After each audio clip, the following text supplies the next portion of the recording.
big of a challenge is their pass rush with all those first-round guys that were up front? Yeah, they're extremely talented up front. Obviously, Burns leading the league in sacks, I believe, and doing a great job. But Thibodeau on the other side, Abdul Carter, their new first-round pick, he's a great player. And then up the middle with Dexter Lawrence, really solid across the board. So it's going to be a big challenge for us for sure. What are you looking for from Love from the second half of the season? Where's the next step for him? I think right now, just as an entire offense, just being better with our operation.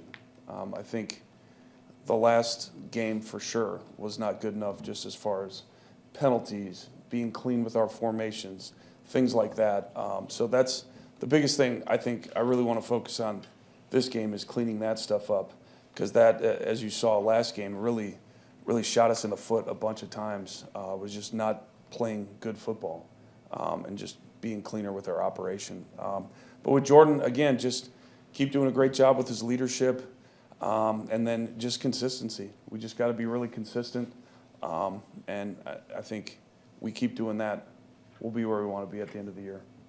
So we saw Bo working with the receivers, Yeah. at least in the individual part. Are you just trying to get him a little bit more back to the receiver stuff in practice? Yeah, I think the big thing there, is we have obviously our receiver room, but like during the game days, if he's going to be a guy that is going to go in there for a few plays, we just want to make sure he's out there catching the ball, Jordan's throwing it to him, and just kind of maintaining those skills that you don't necessarily get as much when you're just doing DB work. So, yeah, it's been good to have him over there. Had he done that previously this year, or was this the first time you kind of moved? No, he's done that, but we just want to make sure he's getting it as often as possible.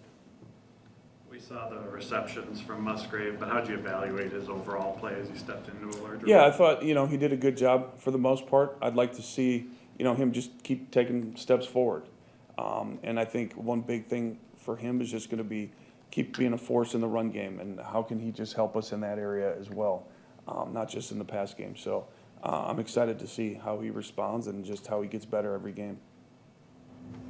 Got a offensive line technique question.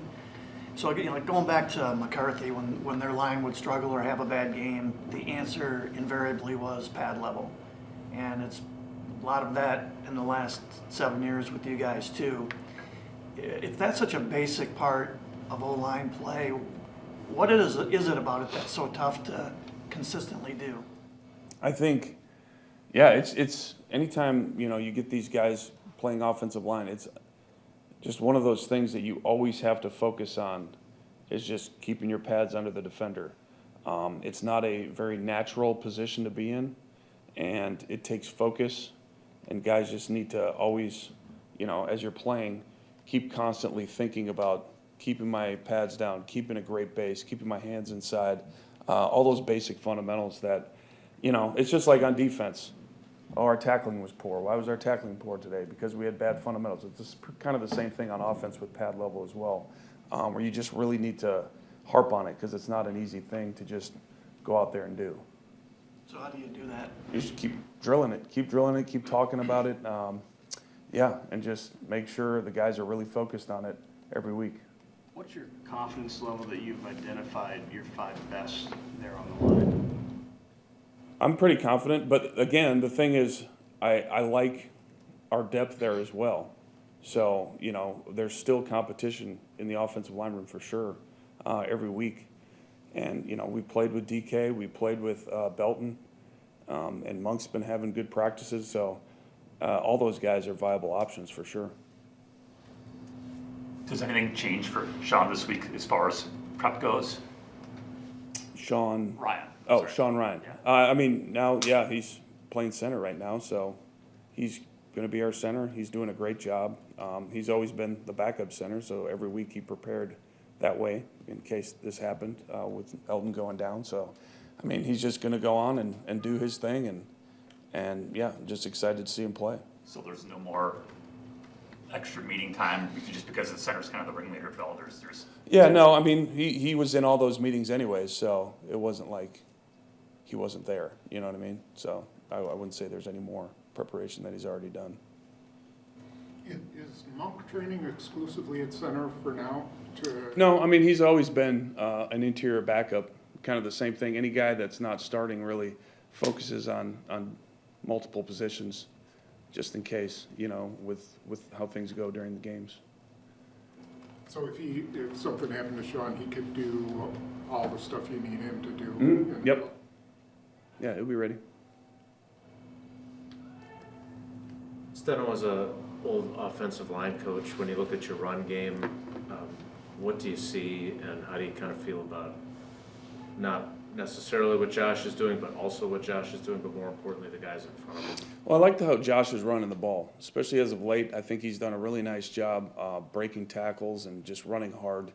You watch him down in the red zone, and he does an excellent job just willing his way into the end zone, fighting through, defenders. You can just see the desire that he has to score, which is really cool. I think up front we can always be better with our, again, pad level and our base and just the fundamentals with that, and we just got to keep hammering that away. I think wide receivers and tight ends, that's very underrated, but those guys are huge in creating explosive runs. So we just got to make sure everyone's tight in our blocking assignments and our effort. And there's been some really good examples of that, but I think just being consistent with that stuff as we move forward is really going to be important. What's realistic? Maybe you don't spend any time looking at these numbers, but what's realistic for a running back in terms of yards before contact versus after? I'm not sure. So I would say the higher the better, though. Absolutely. But yeah, I don't know. Well, I've never looked at that stat. Okay, So- so last year, obviously, Josh had more than half of his yards after contact. Mhm. There's guys in the league that have less than that. Is that fair to view that as an indicator of what they're getting, if they're able to get going? Like, he's at 56% this year. 56% of his yards are after contact? Okay. Yeah. And that, I'm just listening to him, it sounds like maybe he would appreciate a few of those yards being cleared for him before he gets hit. There's no doubt about that. That's a pretty obvious statement right there. I'm sure any running back would want most of their yards before contact. Bottom line is we just have to do a better job across the board. And, I have faith in our guys. That's the thing. I have faith we can do it. We're going to fight through this adversity and come out better on the other side. So, yeah. And what do you like about Kennard over Belton as that extra lineman? You think with Belton, with the size and everything like that would be, At the time, Belton was kind of banged up, so we didn't know if he was playing or not, so we just started using DK, and he did a good job, so that's kind of how it happened. Steno, what do you think of what Christian's been able to give you since he's been back? Oh, it's been great. His explosive plays that he's made have really been, just a big step forward with our offense. That's one thing, every game he just seems to come up with some huge plays, and that's just the kind of player that he is with his size and speed, his vertical threat, how he attacks the ball. It's been awesome. In your grading system, if there's a play that Jordan can to a run, if he doesn't do it, does he get docked for that? It depends. I mean, sometimes the defense disguises and you don't see it until the snap, things like that. But if it's like a blatant, yes, you should have done this, then yeah. But there's a lot of times where, they disguise or you just don't see it. So no, then other times no. So even if the play works, Yeah, even if the play works, you got to be processed over results based, I guess. But yeah, that's one of those things, the decisions. So the reason I ask is seems to be, guys on ESPN and other places that know football better than me saying you're predictable on second down because you're running at a higher percentage or whatever it is. But if he has a too high look and he cans to a run, he's doing what he's supposed to, right? Absolutely, if that's So the you play. may have a call on that it's 2nd and 7 and we're throwing. 100%. Okay. Yeah. That's the whole purpose behind having, Yeah. that's, Can you explain to me why it's so important to do what the can tells you, or what? Well, yeah, I mean, certain pass concepts you like versus single high coverages, and you don't versus whatever shell you think they're gonna play, whether it's quarters or cover two or, you know, all the different quarter halves and things like that. So, yeah, if you like a run better in that certain scenario than throwing the ball, that's the play, and vice versa. Is there anything you can do, so, you know, you had the illegal formation penalties, and particularly in the one with Wicks on the 4th and 1, where should someone up on the field say, hey, he's up on the line, you know, we're covering the tight end? Someone on the field as in a player? Yeah, Or, like yeah, the- yeah, should I the mean, quarterbacks- any, you know, you always talk to the guys, we gotta communicate. When a tight end gets on the ball, he needs to communicate to the wide receiver that he's on the ball. And vice versa, the wide receiver needs to look in. If the tight end's on the ball, I gotta be off the ball. You know what I mean? That's day one stuff. And again, that's the frustrating thing for me, from my vantage point, is just us doing those things that you do every single day on every single rep, and us messing that up. That's, I think, if we just get out of our own way in that situation, we'll be okay. Yeah, I know it's, you know, you're in a 2-minute drill and everything like that, but on the Yeah, sideline. you gotta have awareness. I mean, that happens all the time, and you're on, you're off. Like, you gotta pay attention. Call timeout there?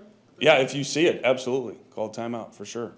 But, and that happens, where you're like, what's going on? We're in the wrong formation, call a timeout, but it was tough in that situation with the clock running and, you know, didn't see it.